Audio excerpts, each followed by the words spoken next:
was the creation story, gender-based violence came from there because of, this little boy killed his mom because he came from the side of her. So, that tells our men it's okay to not to be so nice to our women. But so if they heard this narrative from say a matriarchy perspective, the story would be so totally different. And when we start to deconstruct the words and decolonize the words, the narrative's going to come different. For example, as one example Miga's talked about before is Gluskap and Malsum. Well, Malsum possibly can't be the twin because Malsum, Maldo, Esum is an entity that bleeds and can feed an individual. So that obviously is not a man. So it is very important to start to really hone down and create a little space and start working at our stories that are from the lenses of our mother tongues and our matriarchs. Because, even back way before Christianity and back in the Roman days, they know that women were special individuals, and they had the sacred feminine energy.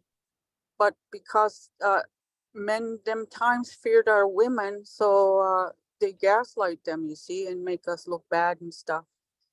And so religion kind of carried that on, and we kind of all accepted those narratives. But I think it would be very liberating if we would, somehow get together and talk this out a little bit more. I really like the idea of, narration from the mom's perspective, from the matriarch's perspective, because there's so much involved in that.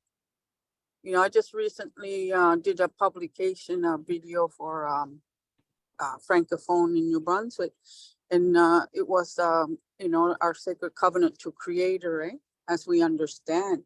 But I talk about that a lot, but I wanted the children in the province, in the schools, to understand, treaty that we have within ourselves and, with our creation before we go into treaty education.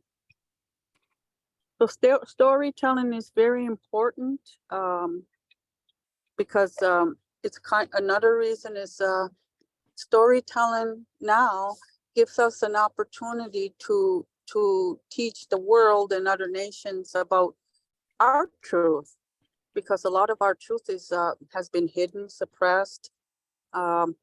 Recently, when I was at the midwinter gathering at St. Thomas, there was a poster there, and it talked about how our land had been taken by typography, by mapping systems.